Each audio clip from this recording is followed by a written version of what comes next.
ಇಲ್ಲ ನಾವು ಸಂವಿಧಾನ ಪರ ಇದ್ದೀವಿ, ನಾವು ಅಂಬೇಡ್ಕರ್ ಅವ್ರ ಪರ ಇದ್ದೀವಿ, ಹಾಗೆ ಹೇಗೆ ಅಂತ ಇವರೊಬ್ಬರೇ ಬಂದು ನಿಜ ಹೇಳಿದ್ದು, ಇಲ್ಲ ನಾವು ಅಂಬೇಡ್ಕರ್ ವಿರೋಧ ಇದ್ದೀವಿ. ರೆಡ್ಡಿಗಳು, ಗೌಡ್ರುಗಳು, ನಾಯ್ಡುಗಳು ಅನ್ನೋ ಜಾತಿ ಬಿಟ್ಬಿಟ್ಟು ಅಂಬೇಡ್ಕರ್ನು ಸಮಾನ ಜಾತಿಯುತದಿಂದ ನೋಡಿ, ಅವಾಗ ನಿಮ್ಮ ಮೈಂಡಲ್ಲಿ ದೇವರನ್ನೋ ಪದ ಬರಲ್ಲ. ಬರೋದು ಒಂದೇ ಪದ, ಸರ್ವೇ ಜನ ಸುಖಿನೋ ಭವಂತು ಅನ್ನೋದು. ಇವತ್ತು ಅಮಿತ್ ಶಾ ಅವರು ಲಾಸ್ಟ್ ಟೈಮ್ ಯಾವುದೋ ಒಂದು ಕೇಸಲ್ಲಿ ಸಿಗಾಕೊಂಡು ಜೈಲಿಗೆ ಹೋಗಿದ್ರು. ಆ ಜೈಲಿಂದ ಆಚೆ ಬರಬೇಕಾದ್ರೇನೋ ಅಂಬೇಡ್ಕರ್ ಬರೆದಿರೋ ಸಂವಿಧಾನದಿಂದನೇ ಅವ್ರು ಇವತ್ತು ಆಚೆ ಇದ್ದಾರೆ. ಅವ್ರಿಗೇನಾದರೂ ನಾಚಿಕೆ ಮಾನ ಮರ್ಯಾದೆ ಇದ್ದರೆ ಸಂವಿಧಾನದಲ್ಲಿ, ಯಾವ ಸಂವಿಧಾನದಲ್ಲಿ ಇವತ್ತು ಅವ್ರು MP ಆಗಿದ್ದಾರೋ ಆ MP ಸ್ಥಾನನ ಅವ್ರು ರಾಜೀನಾಮೆ ಮಾಡಬೇಕು. ಮಣಿಪುರಲ್ಲಿ ನೋಡ್ಕೊಳಕ್ಕೆ ಹೇಳಿ, ಇವ್ರು ನಾಚಿಕೆ ಇದ್ರೆ ಆ ಮಣಿಪುರಲ್ಲಿ ಕತೆ ನೋಡ್ಬಿಟ್ಟು ಆಮೇಲೆ ದೇವ್ರ ಬಗ್ಗೆ ಮಾತಾಡಬೇಕು. ಅಂಬೇಡ್ಕರ್ ಇಲ್ಲಾಂದ್ರೆ ಅವರು ಸದನದಲ್ಲೂ ಮಾತಾಡೋಕ್ಕಾಗಲ್ಲ, ಸ್ವಂತ ಅವ್ರ ಮನೇಲೂ ನಿಂತ್ಕೊಂಡು ಮಾತಾಡೋಕ್ಕಾಗಲ್ಲ. ಜೈ ಭೀಮ್. ವೀಕ್ಷಕರೇ ನಮಸ್ಕಾರ. ಕೇಂದ್ರದ ಗೃಹ ಸಚಿವ ಅಮಿತ್ ಶಾ ಅವರು ಅಂಬೇಡ್ಕರ್ ವಿಚಾರವಾಗಿ ಬಹಳ ತುಚ್ಛೀಕರಿಸಿ ಮಾತನಾಡಿರುವುದು ವಿವಾದವನ್ನು ಉಂಟು ಮಾಡಿದೆ. ಅಂಬೇಡ್ಕರ್ ಎಂಬುದು ಒಂದು ವ್ಯಸನ ಆಗಿದೆ ಅಥವಾ ಫ್ಯಾಷನ್ ಆಗಿದೆ ಎಂಬ ಹೇಳಿಕೆಯನ್ನು ಕೊಟ್ಟಿದ್ದಾರೆ. ಅಂಬೇಡ್ಕರ್ ಎನ್ನುವ ಬದಲು ದೇವರನ್ನು ಜಪಿಸಿದರೆ ಸ್ವರ್ಗ ಸಿಕ್ತಿತ್ತು ಎಂಬ ಹೇಳಿಕೆಯನ್ನು ಕೊಟ್ಟಿದ್ದಾರೆ. ಈ ಕುರಿತು ಸಾರ್ವಜನಿಕರು ಏನು ಹೇಳ್ತಾರೆ ಕೇಳೋಣ ಬನ್ನಿ.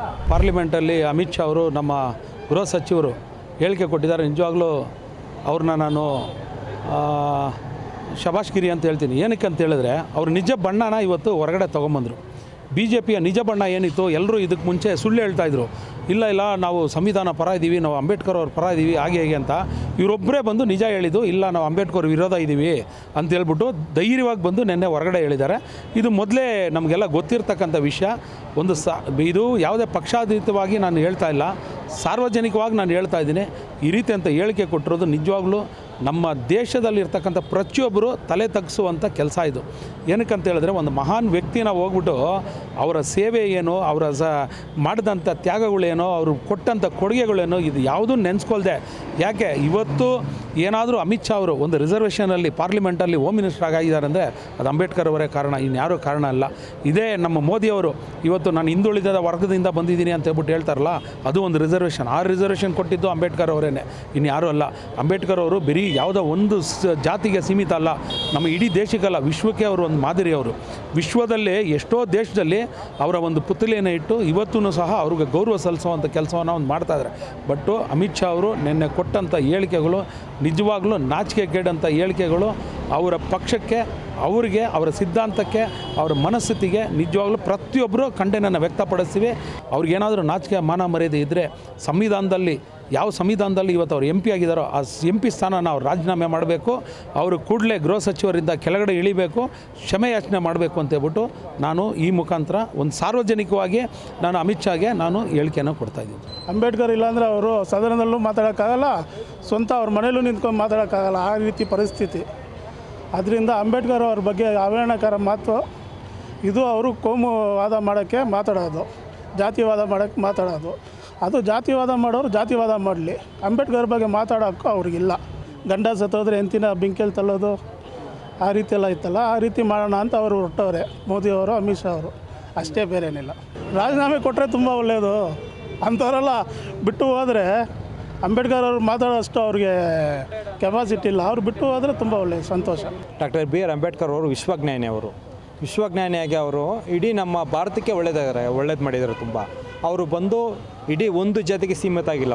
ಅವರು ಒಂದು ಜಾತಿಗೂ ಸೀಮಿತ ಆಗಿ ಇವತ್ತು ಮಾನ್ಯ ಪ್ರಧಾನಮಂತ್ರಿ ಆದಂಥ ನರೇಂದ್ರ ಮೋದಿ ಅವರು ಇವತ್ತು ಆ ಜಾಗದಲ್ಲಿ ಕೂತಿದ್ದಾನಂದರೆ ಅವರು ಅಂಬೇಡ್ಕರ್ ಕೊಟ್ಟಿರೋಂಥ ಕೊಡುಗೆನೇ ಕಾರಣ. ಅವರು ಕೊಡುಗೆ ಕೊಟ್ಟಿರೋ ಕಾರಣ. ಯಾಕಂದರೆ ನಾನು ಹಿಂದುಳಿದ ವರ್ಗದಿಂದ ಬಂದ್ಬಿಟ್ಟು ಈ ರೀತಿ ನಾನು ಪ್ರಧಾನಮಂತ್ರಿ ಸೀಟಲ್ಲಿ ಕೂತೀನಿ ಅಂತ ಹೇಳಿದ್ದಾರೆ. ಅದಕ್ಕೆ ಇವ್ರು ಕೊಟ್ಟಂಥ ಕೊಡುಗೆನೇ ಕಾರಣ. ಯಾಕಂದರೆ ಇವರು ಅಮಿತ್ ಶಾ ಅವರು ಬಂದು ಏನು ಹೇಳಿದ್ದಾರೆ ಅಂತ ಹೇಳ್ತಾಯಿದ್ರೆ, ಅವರು ಬಂದ್ಬಿಟ್ಟು ಅಂಬೇಡ್ಕರ್ನ ಬಂದು ನೀವು ದೇವ್ರನ್ನ ಪೂಜಿಸೋ ನೀವು ದೇವ್ರನ್ನೇ ಪೂಜಿಸ್ಬೋದು ಅಂತ ಅಂತಾರೆ. ಯಾಕಂದರೆ ಅಂಬೇಡ್ಕರ್ ಅವರು ಬಂದು ಇಡೀ ಎಲ್ಲ ಜನಾಂಗಕ್ಕೂ ದೇವರಾಗಿದ್ದಾರೆ. ಇವಾಗ ನಾವು ಅವ್ರನ್ನೆಲ್ಲ ದೇವ್ರಂತಲೇ ಪೂಜಿಸ್ತಾ ಇದ್ದೀವಿ. ನಾವು ಬಂದು ದಲಿತರ ಪರವಾಗಿದ್ದೀವಿ, ನಾವೆಲ್ಲರ ಪರವಾಗಿದೆ ಅಂತ ಹೇಳಿಕೆ ಕೊಡ್ತಿದ್ದಾರೆ. ಇವರು ಈ ರೀತಿ ಹೇಳಿಕೆಲ್ಲ ಗೊತ್ತಾಗ್ತಿದೆ ನಮಗೆ. ಇವರು ಬಂದು ದಲಿತ ಪರವಾಗಿಲ್ಲ, ಇವರು ಬಂದ್ಬಿಟ್ಟು ದಲಿತರ ವಿರೋಧಿಗಳು, ಮುಸ್ಲಿಮ್ಸ್ನ ವಿರೋಧಿಗಳಿಗೆ ಮತ ತೊಗೊಂಡ್ರು. ಇವಾಗ ಗೊತ್ತಾಗ್ತಿದೆ ಇವರು ಹಿಂದೂ ವಿರೋಧಿಗಳು ಅಂತಲೂ ಗೊತ್ತಾಗ್ತಿದೆ. ಮಾನ್ಯ ಗೃಹ ಮಂತ್ರಿ ಆದಂಥ ಅಮಿತ್ ಶಾ ಅವ್ರಿಗೆ ನಾನು ಧಿಕ್ಕಾರ ಖಂಡಿಸ್ತೀನಿ. ಧಿಕ್ಕಾರ ಅವ್ರಿಗೆ. ಅಮಿತ್ ಶಾ ಮಕ್ಕಳಿಗೆ, ಅಮಿತ್ ಶಾ ಕುಟುಂಬಕ್ಕೆ ಅಂಬೇಡ್ಕರ್ ದೇವರಾಗಲ್ಲ.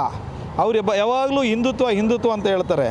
ಹಂಗಾಗಿ ಅವ್ರ ಮೈಂಡಲ್ಲಿ ಹಿಂದುತ್ವರು ರಾಮರೇ ರಾಮರೇ ಕಟ್ಟಿರೋ ದೇವಸ್ಥಾನ, ರಾಮರು ಕಟ್ಟಿರೋದು ವಾಲ್ಮೀಕಿ ಬಂದಿರೋದೇ ಒಬ್ಬ SC ST ಅವರು. ಅಂದರೆ ಸರಿನಾ, ಹಿಂದುಳಿದವ್ರೆ ನೀವು ದೇವ್ರಿಗೂ ಪೂಜೆ ಮಾಡೋಕ್ಕೆ ಮುಂಚೆ ಅಂಬೇಡ್ಕರ್ಗೆ ಪೂಜೆ ಮಾಡಬೇಕು. ಹಂಗಾಗಿ ಪ್ರತಿಯೊಬ್ಬರನ್ನ ಸಮಾನವಾಗಿ ನೋಡಿದ್ರೆ ದೇಶ ಉದ್ಧಾರ ಆಗತ್ತೆ. ನಾವು ಬರೀ ಒಂದೇ ಸಮಾಜ, ಇವಾಗ ಬ್ರಾಹ್ಮಣರು, ರೆಡ್ಡಿಗಳು, ಗೌಡ್ರುಗಳು, ನಾಯ್ಡುಗಳು ಅನ್ನೋ ಜಾತಿ ಬಿಟ್ಬಿಟ್ಟು ಸರಿನಾ, ಅಂಬೇಡ್ಕರ್ನು ಸಮಾನ ಜಾತಿಯುತದಿಂದ ನೋಡಿ ಆ ಜನನ್ನು ಸರಿನಾ. ಆವಾಗ ನಿಮ್ಮ ಮೈಂಡಲ್ಲಿ ದೇವರನ್ನೋ ಪದ ಬರಲ್ಲ, ಬರೋದು ಒಂದೇ ಪದ, ಸರ್ವೇ ಜನ ಸುಖಿನೋ ಭವಂತು ಅನ್ನೋದು. ಇವಾಗ ಇಡೀ ಸಾರ್ವಜನಿಕಕ್ಕೆ ಗೊತ್ತು ಹಿಂದುಳಿದ ವರ್ಗರನ್ನ ಯಾವ ಲೆವೆಲಲ್ಲಿ ಇವತ್ತಿಗೂ ಆಡ್ಕೊತ ಇದ್ದಾರೆ, ಎಲ್ಲೆಲ್ಲಿ ಸುಡ್ತವ್ರೆ. ಇವ್ರು ಅದ್ರ ಮಾತಾಡೋ ಬದಲು ಫಸ್ಟ್ ಆ ಮಣಿಪುರಲ್ಲಿ ನೋಡ್ಕೊಳ್ಳೋಕೆ ಹೇಳಿ. ಇವ್ರು ನಾಚಿಕೆ ಇದ್ದರೆ ಆ ಮಣಿಪುರಲ್ಲಿ ಕತೆ ನೋಡ್ಬಿಟ್ಟು ಆಮೇಲೆ ದೇವ್ರ ಬಗ್ಗೆ ಮಾತಾಡಬೇಕು. ನಾಳೆ ದಿವಸ ಮಂದಕೃಷ್ಣ ಮಾದಿಗನ್ ತಪ್ಕೊಳ್ಳೋದು, ನಾನು ಮಾದಿಕೆ ಒಗ್ಗಟ್ಟು ಅನ್ನೋದು, ಅವ್ರ ಮುಂದೆನೇ ಅಂಬೇಡ್ಕರ್ನ, ಅವ್ರು ಆದಮೇಲೆ ಅಂಬೇಡ್ಕರ್ನ ಬೈಯೋದು, ಅದೆಲ್ಲ ತಪ್ಪು. ಜೈ ಭೀಮ್. ಇವತ್ತು ಅಮಿತ್ ಶಾ ಅವರು ಲಾಸ್ಟ್ ಟೈಮ್ ಯಾವುದೋ ಒಂದು ಕೇಸಲ್ಲಿ ಸಿಗಾಕೊಂಡು ಜೈಲಿಗೆ ಹೋಗಿದ್ರು. ಆ ಜೈಲಿಂದ ಆಚೆ ಬರಬೇಕಾದ್ರೇನೋ ಅಂಬೇಡ್ಕರ್ ಬರೆದಿರೋ ಸಂವಿಧಾನದಿಂದನೇ ಅವ್ರು ಇವತ್ತು ಆಚೆ ಇದ್ದಾರೆ. ಅಂಥ ಮನುಷ್ಯ ಅಂಬೇಡ್ಕರ್ ಬಗ್ಗೆ ಮಾತಾಡೋದು ತುಂಬ ತಪ್ಪು. ಫಸ್ಟು ನೆಹರು ಅವ್ರ ಬಗ್ಗೆ ಶುರು ಮಾಡಿದ್ರು, ಆಮೇಲೆ ಗಾಂಧಿಯವ್ರ ಬಗ್ಗೆ ಹೇಳಿದ್ರು, ಇವಾಗ ಅಂಬೇಡ್ಕರ್ ಬಗ್ಗೆ ಏನಿದ್ದಾರೆ, ಸ್ವಾತಂತ್ರ್ಯದಲ್ಲಿ ಯಾರ್ಯಾರು ಹೋರಾಟ ಮಾಡಿದಾರೋ ಎಲ್ಲರ ಬಗ್ಗೆನೂ ಮಾತಾಡೋಕ್ಕೆ ಶುರು ಮಾಡಿದ್ದಾರೆ ಇವರು. ಇವಾಗ ಅಂಬೇಡ್ಕರ್ ಬಗ್ಗೆ ಏನಕ್ಕೆ ನಾವು ಮಾತಾಡ್ತಾ ಇರ್ತೀವಿ ಅಂದರೆ ಅವ್ರಿಗೆ ಅದ್ರ ಬಗ್ಗೆ ತಿಳುವಳಿಕೆ ಇಲ್ಲ. ಅದರಿಂದ ನಾವು ಅವ್ರಿಗೆ ಅವಾಗ ಹೇಳ್ತಾ ಇರ್ತೀವಿ, ಅಂಬೇಡ್ಕರ್ ಹಿಂಗೆ ಮಾಡವ್ರೆ, ಈ ಥರ ಬರೆದವ್ರೆ, ಕಾನೂನು ಈ ಥರ ಇದೆ, ನಮ್ಮ ದೇಶ ಕಟ್ಟಿದ್ದಾರೆ ಅಂತ. ಅದನ್ನು ಅವರು ಫೇಮಸ್ ಮಾಡ್ತೀವಿ, ಪಬ್ಲಿಸಿಟಿ ಮಾಡ್ತೀವಿ ಅಂದರೆ ಗೊತ್ತಿಲ್ಲದೆ ಇರೋರಿಗೆ ತಿಳುವಳಿಕೆ ಮಾಡಿಕೊಡ್ತಾ ಇದ್ದೀವಿ ಅಷ್ಟೇ. ರಾಜೀನಾಮೆ ಕೊಡಬೇಕು ಸರ್, ಅವ್ರಿಗೆ ಯೋಗ್ಯತೆಯೇ ಇಲ್ಲ. ಆ ಪೋಸ್ಟಲ್ಲಿ ಇರೋರು ಈ ಥರ ಮಾತಾಡೋದು ಯೋಗ್ಯತೆಯೇ ಇಲ್ಲ ಅವ್ರಿಗೆ. ಫಸ್ಟು ರಾಜೀನಾಮೆ ಕೊಟ್ಬಿಟ್ಟು ಮನೆಗೆ ನಡಿಬೇಕು. ಅಮಿತ್ ಶಾ ಅವರಿಗೆ ಫಸ್ಟು BJP ಅವರು RSS ಅವರು ಮತ್ತು ಅವ್ರದ್ದೇನು ಸಿಂಡಿಕೇಟ್ ಇದೆಯೋ ಅವ್ರದ್ದು ಯಾರಿಗೂ ಕೂಡ ಸಂವಿಧಾನ ಇಷ್ಟ ಇಲ್ಲ. ಫಸ್ಟು ಸಂವಿಧಾನವನ್ನು ಫಾಲೋ ಮಾಡಬೇಕನ್ನೋದು ಒಂದು ಉದ್ದೇಶ ಅವರಲ್ಲಿ ಇಲ್ಲ. ಅವರು ರೂಲ್ನ ಅನ್ಫಾಲೋ ಮಾಡೋದೇ ಅವ್ರ BJP ಅವ್ರದ್ದು ಉದ್ದೇಶ ಅಲ್ವಾ. ಹಾಗಾಗಿ ಅಮಿತ್ ಶಾ ಅವರು ಏನು ಇವತ್ತೇನು ಮಾತಾಡಿದಾರೋ ದಯವಿಟ್ಟು ಅವರು ರಾಜೀನಾಮೆ ಕೊಡಬೇಕು. ಬಾಬಾ ಸಾಹೇಬ್ ಅಂಬೇಡ್ಕರ್ ಬಗ್ಗೆ ಅವ್ನಿಗೆ ಏನು ಗೊತ್ತಿದೆ, ಅವ್ರು ಏನು ಬರೆದಿರತಕ್ಕಂಥ ಕಾನೂನು ಇದೆಯಾ ಅದರಿಂದನೇ ಅವ್ರು ಆಚೆ ಬಂದಿರೋದು. ಇವತ್ತು ಮಣಿಪುರಲ್ಲಿ ಮೊನ್ನೆ ಆಗಿರತಕ್ಕಂಥ ಒಂದು ಏನು ಈ ಬಾಬಾ ಸಾಹೇಬ್ ಅಂಬೇಡ್ಕರ್ ಏನು ಕಾನೂನು ಬರೆದಿರತಕ್ಕಂಥದ್ದು ಅವ್ರಿಗೆ ಗೊತ್ತಿರಲಿಲ್ಲ ಅದನ್ನು. ಸೊ ಅಲ್ಲಿ ಹೋಗಿ ಆ ಕೆಲಸವನ್ನು ನೋಡೋಕ್ಕಾಗಲಿಲ್ಲ. ದೇಶ ಅಭಿವೃದ್ಧಿ ಕೆಲಸವನ್ನು ಮಾಡೋಕ್ಕೆ ಏನು ಬಂದಿಲ್ಲ ಅಮಿತ್ ಶಾ ಅವರಾಗಲಿ, ಆ ಮೋದಿ ಸರ್ಕಾರ ಆಗಲಿ. ಎಲ್ಲ ಬಂದಿರತಕ್ಕಂಥ 2014 ಇದುವರೆಗೂ ನಮ್ಮ ದೇಶ ಉದ್ಧಾರ ಆಗಿಲ್ಲ. ಬರೀ ಅದಾನಿ ಅಂಬಾನಿ ಅವ್ರಿಗೆ ಸೀಮಿತ. ಬಾಬಾ ಸಾಹೇಬ್ ಅಂಬೇಡ್ಕರ್ ಏನು ಬರೆದಿರತಕ್ಕಂಥ ಕಾನೂನನ್ನು ಅವ್ರು ಹೋದರೆ ಅವರೇ ದೇವರಂತ ಮನೇಲಿ ಪೂಜೆ ಮಾಡ್ತಾರೆ ಅಂತ ಹೇಳೋಕ್ಕೆ ಇಷ್ಟಪಡ್ತೀನಿ ಸರ್. ಬಟ್ ಅಮಿತ್ ಶಾ ಅವರು ಸರಿಯಾಗಿ ಸಂವಿಧಾನವನ್ನು ಓದ್ಕೊಂಡಿಲ್ಲ ಅಂತ ಕೇಳ್ತೀನಿ. ಇದೇ ಸಂವಿಧಾನದ ವಿಧಿ 25ರಿಂದ 28ರವರೆಗೂ ನಾನು ಈ ದೇಶದಲ್ಲಿ ವಾಸಿಸಬೇಕಾದ್ರೆ ಯಾವ ಧರ್ಮನ ಆಯ್ಕೆ ಮಾಡ್ಕೋಬೇಕು, ಯಾವ ದೇವರನ್ನ ಆಯ್ಕೆ ಮಾಡ್ಕೋಬೇಕು ಅಂತ ನಮಗೆ ಅಡಿಪಾಯ ಕೊಟ್ಟಿರ್ತಕ್ಕಂಥದ್ದು ಇಂಡಿಯನ್ ಕಾನ್ಸ್ಟಿಟ್ಯೂಷನ್ನು. ಅಂಥ ಇಂಡಿಯನ್ ಕಾನ್ಸ್ಟಿಟ್ಯೂಷನ್ನ ಬರೆದು ಕೊಟ್ಟಂತಹ ವ್ಯಕ್ತಿನ ಇವತ್ತು ಅಗೌರವವಾಗಿ ಮಾತಾಡಿದಾರಪ್ಪ ಅಂದರೆ ಈ ದೇಶದಕ್ಕೆ ಒಂದು ದೊಡ್ಡ ದುರ್ಗತಿ ಅಂತ ಹೇಳಿ ನಾನು ಭಾವಿಸ್ತೀನಿ. ಈಗೇನು ಮನುವಾದ ಭೀಮವಾದ ಅನ್ನೋ ಒಂದು ಡಿಸ್ಕಷನ್ ಇದೆ. ಈ ಮನುವಾದಕ್ಕೆ ಅವರೇನೋ ಒಂದು ತಿರುಗೇಟು ಕೊಡಬೇಕು, ಅಂಬೇಡ್ಕರ್ ವಾದಕ್ಕೆ ಇನ್ನೊಂದೇನೋ ತಿರುಗೇಟು ಕೊಡಬೇಕು ಅನ್ನೋ ಕಾಲದಲ್ಲಿ ಒಂದೊಂದು ಸಲ ಇದೇ ಪಾರ್ಟಿಯ ಮುಖ್ಯಸ್ಥರು ಅಂಬೇಡ್ಕರ್ ಅವರ ಪಾದಕ್ಕೆ ಹೋಗಿ ಪುಷ್ಪಾರ್ಪಣೆ ಮಾಡಿ ಪಬ್ಲಿಸಿಟಿ ತಗೊಳ್ಳೋಂಥ ಟೈಮಲ್ಲಿ ಮತ್ತಿನ್ನೇಂದೋ ಇಂಥದ್ದು ಒಂದು ಪ್ರತಿರೋಧ ತಂದುಕಟ್ಟಿ ಇವ್ರನ್ನ ಪಬ್ಲಿಸಿಟಿ ತಗೊಳ್ತಾರೆ. ಬಟ್ ಇನ್ನೊಂದು ಏನಪ್ಪ ಅಂದರೆ ತಿಳ್ಕೋಬೇಕು, ಅವರು ಓದ್ಕೊಂಡು ಮಾತನ್ನು ಹೇಳಿದಾಗ ಅವರ ಮಾತುಗಳಿಗೆ ಒಂದು ಅರ್ಥ ಇರ್ತದೆ. ಬೇಕಾಬಿಟ್ಟು ಈ ಮಾತುಗಳು ಯಾರಿಗೂ ಅಷ್ಟೊಂದು ಶ್ರೇಯಸ್ಸಲ್ಲ. ಬಟ್ ಅವರ ಈ ಒಂದು ರಾಜಕೀಯ ಹೊಲಸು ರಾಜಕೀಯ, ಧರ್ಮದ ಆಧಾರಿತದ ಮೇಲೆ, ಜಾತಿಯ ಆಧಾರದ ಮೇಲೆ ಈ ದೇಶವನ್ನು ಹೊಡಿತಕ್ಕಂಥದ್ದು, ಈ ದೇಶದಲ್ಲಿ ಕೋಮುವಾದ ಸೃಷ್ಟಿಸ್ತಕ್ಕಂಥದ್ದು, ಈ ಒಂದು ದೊಡ್ಡ ಪ್ರಪಗಂಡ ನಿರ್ಮಿಸ್ತಕ್ಕಂಥದ್ದು ಈ ದೇಶದ ಜನರು ಎಂದೂ ಸಹಿಸಲ್ಲ.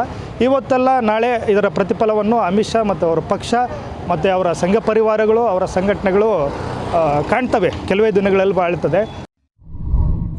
ಮತ್ತಷ್ಟು ವಿಶೇಷ ವಿಡಿಯೋಗಳನ್ನು ನೋಡಲು ಮತ್ತು ಹೊಸ ವಿಡಿಯೋಗಳ ಬಗ್ಗೆ ತಿಳಿಯಲು eDina.com ಯೂಟ್ಯೂಬ್ ಚಾನೆಲ್ ಸಬ್ಸ್ಕ್ರೈಬ್ ಮಾಡಿ ಮತ್ತು ಬೆಲ್ ಐಕಾನ್ ಕ್ಲಿಕ್ ಮಾಡಿ.